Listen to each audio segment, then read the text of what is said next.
যমজ শহর জিয়াগঞ্জ আজিমগঞ্জের বুক চিরে অনন্তকাল ধরে প্রবহমান ভাগীরথী নদী। সেই নদীরই পূর্ব দিকে 1949 সালে জিয়াগঞ্জের ভূমিপুত্র শ্রীপদ সিং দুগর্জির প্রতিষ্ঠিত শ্রীপদ সিং কলেজ, যে শিক্ষা প্রতিষ্ঠানটি এবছর 75-এ পদার্পণ করেছে। মাত্র 8টি বিষয় নিয়ে শুরু হয়েছিল এই কলেজের পথ পরিক্রমা। বর্তমানে কলেজটিতে বিজ্ঞান ও কলা বিভাগ নিয়ে 17টি বিষয়ে স্নাতক এবং বাংলায় স্নাতকোত্তর পর্যায়ে পড়ানো হয়। 71 জন ছাত্রের স্বপ্ন স্নিগ্ধ মুখরতা নিয়ে যে ভোরের সূচনা, আজ কলেজের প্রখর যৌবনে সেখানে 6000 জন ছাত্রছাত্রীর উচ্ছ্বসিত কলরব।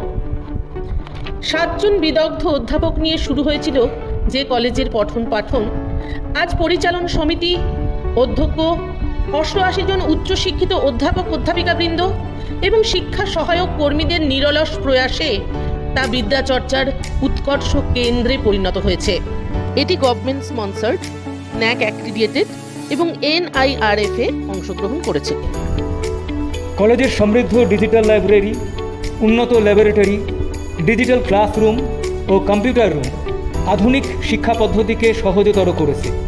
তবে তা শুধু শ্রেণীকক্ষের মধ্যেই আবদ্ধ নেই। DPI স্পোর্টসে জেলা চ্যাম্পিয়ন এবং ফুটবলে রাজ্য সেমিফাইনালিস্ট হওয়া যেন এরই প্রাপ্তি। উন্নত রেল ও সড়ক পরিষেবা দ্বারা সংযুক্ত এই কলেজে ব্যাংক, পোস্ট অফিস, ATM, বিশুদ্ধ পানীয় জল, দূরের ছাত্রছাত্রীদের জন্য পৃথক হোস্টেলের এবং অতিথি নিবাসের সুব্যবস্থা আছে। শ্রীপদ সিং কলেজের অ্যালামনি অ্যাসোসিয়েশনও অত্যন্ত সক্রিয়। এর অন্যতম সদস্য বিশ্ববন্দিত সঙ্গীত শিল্পী অরিজিৎ সিং, কলেজের গর্ব। এইভাবে অচলায়তনের পাথর ভেঙে মুক্তির আনন্দ নিয়ে আমাদের কলেজের খ্যাতি ছড়িয়ে পড়েছে মুর্শিদাবাদ জেলায় ও তার বাইরেও। উচ্চ মাধ্যমিক উত্তীর্ণ ছাত্রছাত্রীদের আহ্বান জানাই শ্রীপদ সিং কলেজে ভর্তি হয়ে এই কলেজকে নিজেদের উজ্জ্বল ভবিষ্যতের সঙ্গী করার।